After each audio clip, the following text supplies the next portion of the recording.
Gold, trusted gold buyers. మీరు తాకట్టు పెట్టిన బంగారాన్ని విడిపించి ఈ రోజు ఉన్న మార్కెట్ ధరకు కొనబడను. ప్రభుజీ, మనం వింటూ ఉంటాం ప్రతిరోజు కూడా దిష్టి తగిలిందని చెప్పి, నరదిష్టి చాలా ఇబ్బంది పెడుతుంది అని చెప్పి, అది ఉంటుంది అని జనాలు నమ్ముతుంటారు. దీన్ని తొలగిస్తామని చెప్పి చాలామంది రకరకాల ప్రయత్నాలు చేస్తుంటారు. రకరకాల అదొక వ్యాపారంగా తయారయ్యింది. నిజంగా ఇవన్నీ ఉన్నాయా? వీటిలో భగవద్గీతలో ఏం చెప్పారు? ఫస్ట్ భగవద్గీతలో ఏం చెప్పలేదు, కానీ ఒక బేసిక్ కామన్ సెన్స్ మీరు చూసారనుకోండి, అసలు దిష్టి తెచ్చుకోవటం ఎందుకు? ఫస్ట్ దిష్టికి అన్నిటికంటే మూలం ఏంటి అని అంటే, మనకి ఉన్నదానికంటే ఎక్కువగా చూపించుకోవటం, లేదా ఉన్నది మొత్తం మనము ఇప్పుడు చూడండి, డెఫినెట్లీ వీ హ్యావ్ టు ఏమంటారు దాన్ని అని అంటే, అతిగా జనాల యొక్క ఆకర్షణ ప్రయత్నం చేయటం అది ఉండకూడదు మనకి. ఎప్పుడైతే మన జీవితంలో ఉండే విషయాలన్నింటినీ కూడా మనం పెట్టేస్తామో బయట, ఎప్పుడైతే మనము సమాజంలో ఉన్నప్పుడు ఒక రకమైన పరిణితి, హద్దు లేకుండా మనం మితిమీరిపోయి బిహేవ్ చేస్తామో, ఎక్కువగా చూపించుకోవాలి అనే ఒక ప్రయత్నం మనకు ఉన్నదనుకోండి, అప్పుడు ఏమవుతుంది అని అంటే, వేరే వాళ్ళ యొక్క అన్నెసెసరీ అట్రాక్షన్, అన్ని కళ్ళు మంచివి కాదు కదండి. కాబట్టి మనకి చెడు వాళ్ళు ఎప్పుడైనా మనకి చెడు ఆశించి మన వైపు ఆ విధంగా చూసారనుకోండి, దాన్ని దృష్టి అని అంటారు. ఓకే. కాబట్టి అది నుంచి బయటకి రావాలి అని అంటే మనకి మెయిన్ థింగ్ ఏంటంటే, మనం ఎంత సింపుల్గా ఉండాలి. ఒకటి ఏంటి అని అంటే, అన్నెసెసరీ అట్రాక్షన్ గెయిన్ చేసుకోవడానికి ప్రయత్నం చేయకూడదు. తర్వాత ఆ దృష్టి మనల్ని ఎఫెక్ట్ చేయకుండా ఉండాలి అని అంటే, మీకు ఒక విషయం చెప్తాను. మనం ఎప్పుడైనా సరే ఇంటి నుంచి వెళ్ళే ముందు భగవంతుడికి ప్రార్థన, మన పూజా ఆలయంలోకి వెళ్ళి, మాకు అందరికీ అలవాటు ఈ విషయం, నాకు తెలిసి ఎంతమందికి ఉందో తెలియదు, కానీ మేమైతే ఎక్కడైనా కార్యక్రమానికి వెళ్తున్నా, ఏం చేస్తున్నా సరే ఫస్ట్ భగవంతుడికి వెళ్ళి, స్వామి ఇది మీ సేవగా ఈ రోజు చేస్తున్నాము, ఈ కార్యక్రమానికి వెళ్తున్నా, మీ దయ ఉంచండి అని చేస్తాం. మళ్ళీ ఇంటి నుంచి రాగానే ఫస్ట్ మనం ఏం చేయాలంటే, పాద ప్రక్షాళన చేసుకోవాలి. బయట నుంచి రాగానే పాద ప్రక్షాళన చేసి కాళ్ళు చేతులు ముఖం అంతా శుభ్రంగా చేసుకొని, చక్కగా మనం ఆలయాన్ని, మన పూజా మందిరానికి వెళ్ళి భగవంతుడికి వేడుకోవాలి, తండ్రి ఇది ఈ కార్యక్రమం దీనికోసం ఇలా చేసాము, క్షేమంగా తెచ్చుకున్నందుకు థ్యాంక్ యూ. చిన్న చిన్న చిట్కాలు ఉంటాయి. ఉప్పుతో దిష్టి తీస్తూ ఉంటారు. మా అమ్మగారు మమ్మల్ని ఎప్పుడైనా కలిసామనుకోండి, అప్పుడు కొబ్బరికాయతో దిష్టి తీస్తారు, లేదా ఉప్పుతో దిష్టి తీస్తారు. అలా చిన్న చిన్ని కార్యక్రమం, దానికి ఎవరినో ఎంప్లాయ్ చేసి మన దిష్టిని తొలగించడానికి పెద్ద పెద్ద కార్యక్రమాలు చేసి అవన్నీ ఏం అవసరం లేదండి. ఫస్ట్ మనం కొద్దిగా కంట్రోల్డ్గా ఉండాలి. పబ్లిక్లో ఏదో మనం ఇది అది అని చేయడానికి ప్రయత్నం చేయకూడదు. రెండో విషయం ఏంటంటే, చిన్న చిన్న చిట్కాలు, ఉప్పుతో మనం దిష్టి తీసేయచ్చు, కొబ్బరికాయతో దిష్టి తీయచ్చు, అలా నిమ్మకాయ కొన్ని యూజ్ చేస్తారు కదా, మీ అందరికీ తెలిసే ఉంటుంది. కాబట్టి ఆ విధంగా మనం దిష్టి తీసుకునే ప్రయత్నం చేయాలి డెఫినెట్లీ. ఎందుకంటే అన్నీ కూడా పాజిటివ్ ఐస్ అనేవి ఉండవు, నెగిటివ్ ఐస్ కూడా ఉంటాయి, కాబట్టి జాగ్రత్తగా ఉండాలి. ఓకే. అయితే ప్రభుజీ, భగవంతుడి విషయానికి వస్తే, హంగులు ఆర్భాటాలు చేసేది ఇదంతా సరైనదేనా? భగవంతుడి విషయంలో నిజంగా అలా చెయ్యాలి అని అంటే బాగా డబ్బున్న వాళ్ళు మాత్రమే ఎక్కువ ఖర్చు పెట్టి ఇలాంటివన్నీ చేయడానికి వీలు? ఎవరికి ఎంత ఉంటే అంత చెయ్యాలి. అలా అని అందరూ అంతా చెయ్యాలి అని కాదండి. ఎవరికి ఎంతలో చేయగలుగుతారు భగవంతుడి యొక్క సేవ, అలా చేయడానికి మనం ప్రయత్నం చేయాలండి. స్వామి యొక్క సేవ, స్వామికి ఏమి నువ్వు 1,00,000 రూపాయలు ఖర్చు పెట్టకపోతే నా పూజ అవ్వదు అని ఆయన ఏం పెట్టుకోలేదండి. స్వామికి అలాంటి రూల్స్ ఏం లేవు. ఉన్నవాడికి ఉన్నంత. ఆయన ఎక్కడికైనా సరే, ఎంత స్వరూపంలోనైనా సరే, ఆయన ఒదిగి ఉండగలిగిన ప్రేమ కలిగిన వాడు భగవంతుడు. మనకి ఎన్నో ఉదాహరణలు మన శాస్త్రంలో చూస్తాం. వెంకటేశ్వర స్వామి అంత అనంత కోటి బ్రహ్మాండ నాయకుడు, అంత ఐశ్వర్యం ఉన్న వ్యక్తి కూడా మట్టి కుండలో ప్రసాదం పెరగన్నం తింటాడు. తన యొక్క భక్తుడు, పేద భక్తుడికి ఆయన ఇచ్చిన గౌరవం అటువంటిది. కాబట్టి స్వామికి ఏమీ హద్దులు ఆర్భాటాలతో సంబంధం లేదండి. కానీ మిగతావన్నీ హద్దులు ఆర్భాటాలు చేసి భగవంతుడికి ఒక్కటే హద్దులు ఆర్భాటాలు చేయకపోవటం తప్ప.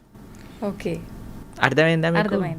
కాబట్టి భగవంతుడి దగ్గరికి వచ్చేసరికి ఎందుకు అవసరం అని మిగతావన్నీ ఎక్స్ట్రావగెంట్గా చేశారనుకోండి, అది తప్పు అవుతుంది. కానీ మనకి ఉన్నంత ప్రేమతో భగవంతుడికి పత్రం పుష్పం ఫయంతోయం యోమే భక్తా ప్రయశ్చతి, ప్రేమతో ఎంత చేసినా ఆయన స్వీకరిస్తాడు. ఓకే.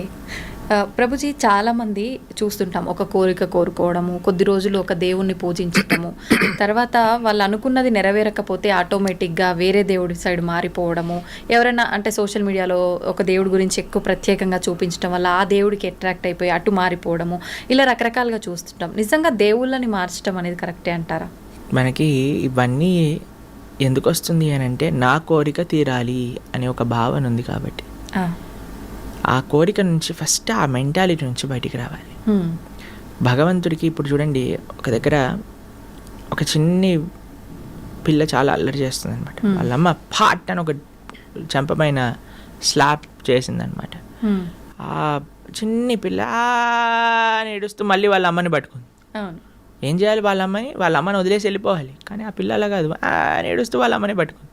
అప్పుడు అయ్యో అని వాళ్ళ అమ్మ ఇదే చేసి మళ్ళీ కలిసిపోయి వెళ్ళిపోయారు అనమాట. ఆశ్రమంలో మేము చూసాం ఈ సిచ్యువేషన్. కాబట్టి భగవంతుడు ఏం చేసినా సరే ఆయననే మనం ఆశ్రయించాలి. అందుకే కదా నాకు ఈ కోరిక తీరితేనే ఈ నిన్నట్టు లేకపోతే లేనట్టు అని మతాలు కూడా మార్చేస్తున్నారు కదా జనాలు. ఎంత అన్యాయం చూడండి, మతాన్ని మార్చేసుకుంటున్నారు దేనికోసం. అసలు ఈ హిందువులు వాళ్ళ శాస్త్రాలు వాళ్ళకి తెలియదు, అర్థం చేసుకోవడానికి ప్రయత్నం చేయట్లేదు. ఎవడో ఒకడు వచ్చి ఇది కరెక్ట్, ఇది లేకపోతే నువ్వు ఇది అది అని పిచ్చి మాటలు మాట్లాడి మా దగ్గరకు వచ్చేసే కష్టాలన్నీ పోతాయి. ఈ కష్టాలు పోవు. ఈ ప్రపంచంలో ఉన్నంత వరకు కష్టాలు అనుభవించవలసినదే. కాబట్టి నీ ధర్మం నీకున్నప్పుడు దాన్ని ఆచరించు, అంతేకాని ఎదుటివాడి దగ్గరికి. అందుకే నేను చెప్తున్నాను, ఫస్ట్ ఆధ్యాత్మికవేత్తలు ఆపాల్సిన విషయం ఏదన్నా ఉంటే భగవంతుణ్ణి కోరికలు తీర్చే ఒక ATM మషిన్గా ప్రజెంట్ చేయటం ఆపేయాలి. కోరికలు అడగడానికి భగవంతుడు కాదు, భగవంతుడి కోరికలు తీర్చడానికి, భగవంతుడి యొక్క సేవ చేయడానికి మనం ఉన్నాము. ఇది నిక్కచ్చైన నిజమే. ప్రభుజీ, భగవంతుడిని కోరుకుంటారు, మొక్కులు మొక్కుతారు, ఆ మొక్కులు నెరవేరుస్తుంటారు. ఇదంతా నిజంగా భక్తి అనుకోవాలా, ఒక వ్యాపారం అనుకోవాలా? వ్యాపారమే కదండి. మీరు కొనుక్కున్నారు, EMIలు కడుతున్నారు అని అంటే అది వ్యాపారమే కదా. అవును. భక్తి అంటే భక్తిలో కోరిక ఉండదు, భక్తిలో సేవ ఉంటుంది. Love means sacrifice, love means service. ప్రేమ అంటే త్యాగము, ప్రేమ అంటే సేవ. భగవంతుడి పట్ల భక్తి అంటే ఏంటో తెలుసా అండి? భక్తి అంటే ప్రేమ. ప్రేమ ఉన్న దగ్గర, ఇప్పుడు మిమ్మల్ని ఒకళ్ళు ప్రేమిస్తున్నారు అని, ఒకళ్ళు, మీకు మెటీరియల్ ఎగ్జాంపుల్ చెప్తాను. ఒక అబ్బాయి ఒక అమ్మాయిని ప్రేమిస్తున్నానంటే ఏమి ఇవ్వాలి, ఏ గిఫ్ట్ ఇవ్వాలి, ఈ రోజు ఏం చేయాలి, ఆ రోజు ఏం చేయాలి అని ప్రయత్నిస్తూ ఉంటాడు. అంతే కదండి, ఎలాగైనా సరే ఇంప్రెస్ చేయాలి ప్రయత్నిస్తూ ఉంటాడు. భగవంతుడి పట్ల ప్రేమ అంటే నాకు ఇది కావాలి, నాకు అది కావాలి. అలాంటి వాళ్ళని ఏమంటారు తెలుసా అండి? నాకు ఒకళ్ళు ఎక్స్ప్లెయిన్ చేస్తున్నారు, అటువంటి వాళ్ళు ఉంటే దాన్ని టాక్సిక్ పర్సనాలిటీ అంటారట. ఎవరైతే ఎప్పుడు కూడా ఏం తీసుకోవాలి అని చూసేవాడిని టాక్సిక్ రిలేషన్షిప్ అంటారు. మనతో భగవంతుడికి టాక్సిక్ రిలేషన్షిప్ కాదండి. మనకి భగవంతుడి పట్ల భక్తి అనే మాట మీరు వాడుతున్నారు అని అంటే, స్వామికి ఏ సేవ చేయగలుగుతాను, స్వామికి ఏ విధంగా ఆరాధన, స్వామి యొక్క మాటలు విని నేను ఎలా మారగలుగుతాను, స్వామి యొక్క సేవగా 10 మందికి ఎలా నేను మంచి మార్గాన్ని తెలుపగలను, ఎలా సమాజానికి, దేశానికి, ధర్మానికి సేవ చేయగలను అని ఆలోచించడమే భక్తి. అయితే ప్రభుజీ, చాలామంది ఇప్పుడు ప్రస్తుతం ఉన్న సమాజంలో చాలా బిజీగా ఉన్నాం, మేము మా కుటుంబానికి టైం ఇవ్వలేకపోతున్నాము, మేము భగవంతునికి టైం ఎలా ఇవ్వాలి, ఎలా ఆయన మార్గంలో వెళ్ళాలి మేము అనుకునే వాళ్ళకి ఏం చెప్తారు? అలా అనుకుంటుంటారు చాలామంది. ఏం లేదండి, మనం దేనికోసం మనం ప్రియారిటీ ఇస్తే, ఏది మనకి ఇష్టం అనిపిస్తే దానికి మనం సమయం ఇచ్చి తీరుతాం. ఒకసారి మేము ఒక దగ్గర కూర్చున్నాం, ప్రసాదం తీసుకుంటున్నాం అనమాట. నా పక్కన ఇంకొక ఆయన ఉన్నారు. ఆయన అన్నారు, నా కడుపు నిండిపోయింది, నాకేం వద్దు అన్నారు.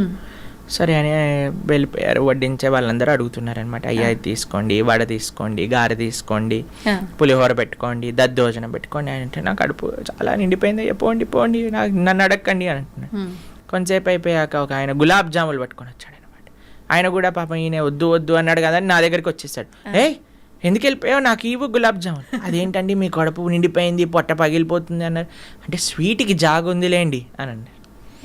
ఎందుకంటే అరే ఏమైందిరా ఇప్పటి వరకు పొట్టలో జాగలేదు అంటే, స్వీట్ అంటే ప్రభుజీ నాకు చాలా ఇష్టం ప్రభుజీ.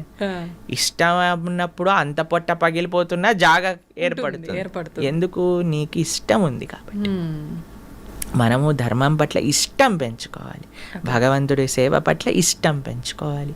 ఎప్పుడైతే మనకి ఇష్టము అని అనిపిస్తుందో, దేన్నైతే మనం ప్రయారిటీ అనుకుంటామండి, దానికి సమయం ఏర్పడుతుంది. దేన్నైతే మనం జీవితంలో ముఖ్యము అని అనుకుంటే దానికి సమయం ఏర్పడుతుంది. ఓకే. కాబట్టి భగవంతుడు ముఖ్యము, ధర్మం ముఖ్యము, సేవ ముఖ్యము అని అనుకుంటే ఆ భగవంతుడు ఆ కాలస్వరూపంలో మనకి దానికి సమయం ఇస్తాడు. ఓకే. నాకు ముఖ్యము అని అనుకోలేదు అనుకోండి, అప్పుడు సమయమే మనకు కనిపించదు. అంత సమయం ఉన్నా వాట్సాప్లు చూస్తున్నా, ఇన్స్టాగ్రాములు గంటలు గంటలు చూస్తున్నా, టీవీలు చూస్తున్నా మనకు అనిపిస్తుంది నాకు భక్తుడికి సంబంధము లేదు, సమయం లేదు అనిపిస్తుంది. కానీ ఎప్పుడైతే నాకు అది ప్రియారిటీ అవుతుందో అప్పుడు ఎంతైనా సరే మనం దర్శించవచ్చు, చూడవచ్చు అన్నమాట. ఓకే.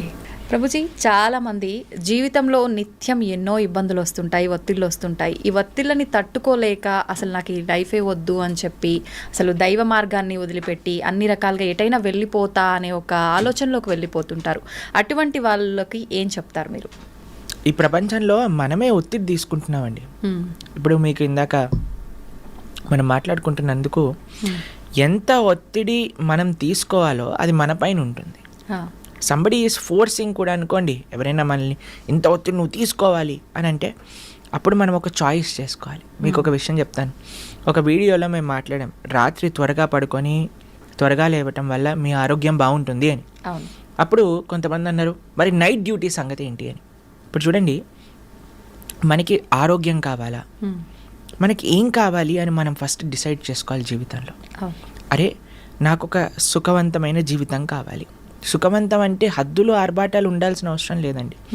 మన కుటుంబంతో స్పెండ్ చేయడానికి మనకు సమయం ఉందా, మన ఆరోగ్యాన్ని మనం జాగ్రత్తగా చూసుకుంటున్నామా, ధర్మాన్ని చేయగలుగుతున్నామా, భక్తిని చేయగలుగుతున్నామా, ఒక సింపుల్ లైఫ్, ఏదైతే బ్యాలెన్స్డ్ లైఫ్, ఆరోగ్యంగా కుటుంబంతో సమాజం కోసం ధర్మం కోసం ఉండే ఒక జీవితం, అది మన లక్ష్యం అనుకోండి.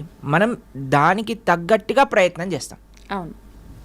మనం ఏం చేస్తున్నాము అని అంటే ఒత్తిడి పెంచేసుకుంటున్నాం మన పైన.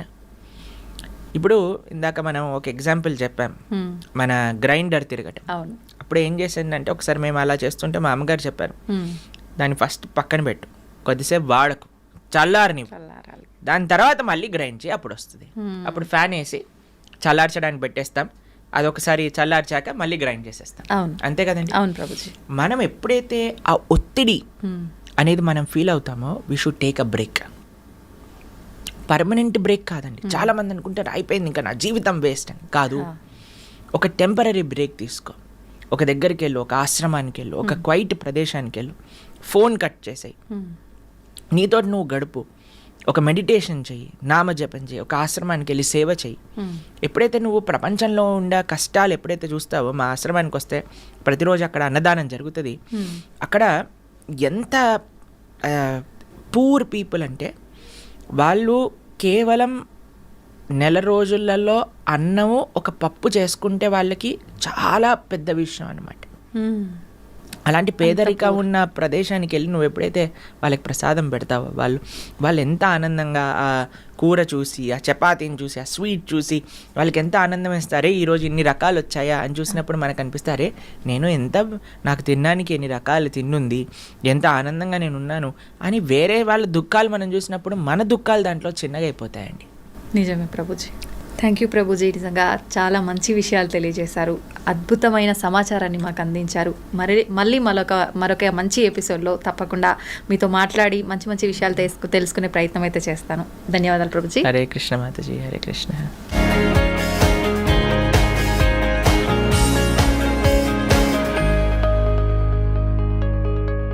ఒక వీడియోలో మేము మాట్లాడాం, రాత్రి త్వరగా పడుకొని త్వరగా లేవటం వల్ల మీ ఆరోగ్యం బాగుంటుంది అని.